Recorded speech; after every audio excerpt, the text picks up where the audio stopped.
కుంభకర్ణుని ధర్మనిరతి.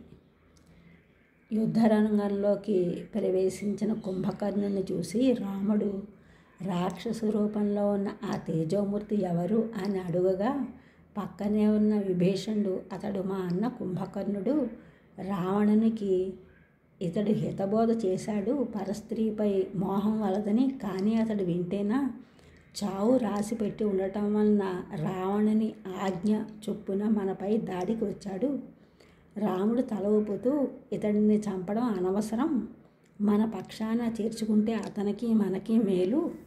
విభీషణ, పోయి ప్రయత్నించు అన్నాడు రాముడు. విభీషణుడు సరే అని కుంభకర్ణుడి దగ్గరకు వెళ్ళాడు. ప్రణామం గావించిన విభీషణుని ఆర్ద్రభావంతో పట్టుకున్నాడు కుంభకర్ణుడు. కన్నీళ్లు పెట్టుకున్నాడు. కుంభకర్ణుడు అత్యంత ప్రేమాదరాలతో ఇలా అన్నాడు, తమ్ముడు, మా వైపు మళ్ళీ ఎందుకు వచ్చావు? ఈ యుద్ధంలో మధ్యలో నీవెందుకున్నావు? మన కులగౌరవం నశించే దశలో నీవు సరి అయిన మార్గం ఎంచుకున్నావని మనసులో నేను ఎప్పుడూ సంతోషిస్తూ ఉంటాను. ఇప్పుడు ఆ ఆనందాన్ని వమ్ము చేస్తూ నువ్వు శ్రీరాముని విడిచి మా పక్షానికి వచ్చావా? మూఢిని వలె ప్రవర్తించావా? పరుల భార్యలని అపహరించే వారే నీ బంధువులని ఇంకా నీవు భావిస్తున్నావా? ధర్మము, జ్ఞానము, నిర్మల శీలము, న్యాయ విచక్షణ ఉన్న చోటుని ఆశ్రయించి నీ జన్మం చరితార్థం చేసుకున్నావు. కానీ కులాచారాన్ని మరిచిపోలేక తిరిగి వచ్చావా? ఇక్కడ మాకు విధి చావు రాసి పెట్టాడు. ఇప్పటికే సగం చచ్చాము. నీవు హాయిగా రాముని నీడలో నివసించు. ఎందుకంటే రేపు మేము చచ్చిన తరువాత జలప్రదానం ఎవరు చేస్తారు? తమ్ముడు, మేము అందరం నశించిన తరువాత నీవు లంకలో కాలు పెట్టు, త్వరగా తిరిగి వెళ్ళు. రావణుని వలన మన వంశానికి అపఖ్యాతి కలిగింది. మళ్ళా నీ వలన వంశానికి మంచి ఖ్యాతి వస్తుంది. పిందె పుట్టబోయే ముందు పూలను చెదమవద్దు. రాముని పక్కకు వస్తే నీకు ఎదురే ఉండదు అని విభీషణుడు మరొకసారి కుంభకర్ణుని పాదాలు పట్టుకున్నాడు. కుంభకర్ణుడు కన్నీరు కారుస్తూ కాసేపు ఏమీ మాట్లాడలేక ఎలాగో గొంతు పెగిల్చుకుని ఇలా అన్నాడు, తమ్ముడు, చిన్నప్పటి నుండి అన్నయ్య నన్ను ఎంతో ప్రేమగా చూసేవాడు. ఇప్పుడు స్వయంగా ఈ వీర కంకణాలు కట్టి యుద్ధభూమికి పంపాడు. ఆయన ఆపదలో ఉంటే నేను తప్పించుకుపోవడం న్యాయమేనా? నీవు ధర్మం తెలిసిన వాడవు కదా. నీకే ఈ లంకను పాలించే అధికారం ఉంది. నాకు వీరమరణం రాసిపెట్టి ఉంది. ప్రభువు తప్పు చేసినప్పుడు సరిదిద్దడం మన ధర్మం. అతడు వినకపోతే ఆయన ఉప్పు తిని బ్రతికిన వాళ్ళు ఆయన కోసం ప్రాణాలు అర్పించాలి. కైలాసాన్ని కూడా కదిలించగలిగే మన అన్న మహావీరుడు. అటువంటి మహావీరుడైన మన అన్న యుద్ధభూమిలో మరణిస్తూ ఉంటే ఒక్క తమ్ముడైనా తోడుగా ఉండద్దా? వీరమరణమే నాకు తగింది. తిరిగి వెళ్ళిపో. ఆ ధర్మమూర్తి రామచంద్రుని సేవించుకో. ఒక ప్రార్థన. యుద్ధం పరిసమాప్తి అయిన తరువాత శ్రీరాముని అనుజ్ఞతో వీరమరణం పొందిన మా అందరికీ నీవు అంతిమ సంస్కారాలు జరపాలి సుమా. కర్మఫలం అనుభవించక ఎవరికైనా తప్పదు. కుంభకర్ణుడు విభీషణుని గట్టిగా పట్టుకుని, మన సోదర బంధం ఇంతటితో తెగిపోతున్నది అని కన్నీటితో అతన్ని తడిపాడు. విభీషణుడు కూడా దుఃఖం ఆపుకోలేకపోయాడు. అన్నపైకి ఉరిగిపోయాడు. ఇద్దరు జీవాలు అల్లడ్లాడిపోయాయి. చివరకు ఎలాగో విభీషణుడు అక్కడి నుండి రాముని వద్దకు తిరిగిపోతూ ఉండగా రాక్షస సైన్యం మా జాతి గుణాన్ని వదిలి వేదమూర్తిని ఆశ్రయించిన జీవితం ధన్యం అని మనసులో అనుకున్నాయి. సింహధ్వజం రెపరెపలాడుతూ ఉండగా కుంభకర్ణుడు లక్ష్మణునికి ఎదురుగా నిలిచి, నేను ముల్లోకాలు జయించిన రావణుని తమ్ముడిని, కుంభకర్ణుణ్ణి దుర్మార్గుడా, ఒక అబల ముక్కు కోసి గొప్ప వీరుడినని అనుకుంటున్నావా? ఆమె జుత్తును తాకిన నీ చేతిని ఇప్పుడే ముక్కలుగా నరికివేస్తాను చూడు అంటూ అతడి బహురూపక అస్త్రాన్ని ప్రయోగించాడు.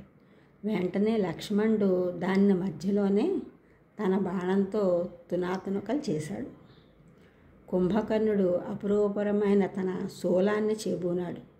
వానర సైన్యాన్ని వానజల్లులా నేలకూల్చాడు. లక్ష్మణుడు, కుంభకర్ణుడు సంకుల సమరం కొనసాగిస్తూ ఉండగా సుగ్రీవుడు లక్ష్మణునికి అండగా వచ్చి నిలబడ్డాడు. హఠాత్తుగా రాహువు చంద్రుణ్ణి కబలించినట్లు సుగ్రీవుని ఎత్తి భుజాన వేసుకుని లంకదారి పట్టగా తల్లి పక్షిని డేగ తన్నుకుపోయేటప్పుడు వేదన చెందే పిల్లల్లాగా వానరులు అల్లల్లాడిపోయారు. కుంభకర్ణుడు సుగ్రీవుణ్ణి ఎత్తుకుపోవడం చూసి రాముడు బాణవర్షాన్ని కురిపించి కుంభకర్ణుడు ముందరకు కదలకుండా చేశాడు. రామా, నీవే వచ్చావా? నీకోసమే ఎదురు చూస్తూ ఉన్నాను. కబంధుణ్ణి వాళ్ళని చంపినా నీకు గొప్ప కీర్తి రాలేదని ఇప్పుడు నా పైకి వచ్చినట్లున్నావు. ఇదిగో ఇప్పుడు ఈ సుగ్రీవుణ్ణి నా చేతిలో నుండి విడిపించుకోగలిగేవా? సీతను కూడా నీవు విడిపించుకోగలిగినట్లే అని కుంభకర్ణుడు అంటూ ఉండగానే సుగ్రీవుడు చటుక్కున వంగి కుంభకర్ణుడు ముక్కు చెవులు కొరికి అతడి చేతుల్లోంచి తప్పించుకుని రాముని వెనక్కి వచ్చి చేరాడు. దీనితో కుంభకర్ణుడు క్రుద్ధుడై తన భయంకరమైన ఈడెను తీసి రాముని ఎదపైకి విసిరాడు. రాముడు తన బాణంతో దాన్ని మధ్యలోనే తురించివేశాడు. రాముని కోదండ మహిమకు కుంభకర్ణుని అనుచరగణమంతా నేల కరిచింది. కుంభకర్ణుడు ఒంటరివాడయ్యాడు. కుంభకర్ణ, విభీషణుడు నీ తమ్ముడు, అందువలన నిన్ను విడిచిపెడుతున్నాను పో అన్నాడు రాముడు. శ్రీరామ, యుద్ధంలో ఓడి తిరిగి పోవడం కంటే వీరునికి అవమానం ఇంకొకటి ఉంటుందా? నీవు సూర్యుడివి కదా, ఇలా అనడం తగునా అంటూ కుంభకర్ణుడు త్రిశూలాన్ని బయటికి తీశాడు. అతని చేతులు నరికివేశాడు రాముడు. కాలితో వానరసేనను హతమార్చాలని చూశాడు కుంభకర్ణుడు. వాని తొడలను ఛేదించాడు రాముడు. మొండెమై నేలన పడిన కుంభకర్ణుడు పోయే ప్రాణాన్ని బిగబట్టి ఎదట ఉన్న మోహనమూర్తిని చూసి ఇలా అన్నాడు. శ్రీరామ, సత్యధర్మాలను భూమిపై నిలబెట్టడానికి అవతరించిన ప్రభు, మా రాక్షస ధర్మాలు వంటబట్టని నా తమ్ముడు విభీషణుడు నిన్ను ఆశ్రయించి ఉన్నాడు. అతన్ని నీ కుమారునిగా భావించి రక్షించు. మా అన్న నిన్ను జయించాలనే ఉద్దేశంతో విభీషణుని శత్రువుగా చూస్తున్నాడు. ఒక్క నీవే నా తమ్మునికి అన్నవి తండ్రివి. రామ, నీ బాణపు దెబ్బతో నా బొందిలో ప్రాణం పోతే నాకు అంతకంటే కావలసినది లేదు.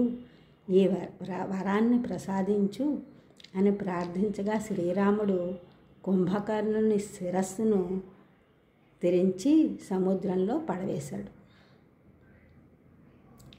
ఈ ఛానల్ చూసిన వారందరూ కూడా సబ్స్క్రైబ్ చేయండి, షేర్ చేయండి, లైక్ చేయండి, కామెంట్ చేయండి. సబ్స్క్రైబ్ చేసిన వారందరికీ కూడా కృతజ్ఞతలు. షేర్ చేసిన వారు, లైక్ చేసిన వారు, కామెంట్ చేసిన వారందరికీ కూడా ధన్యవాదములు.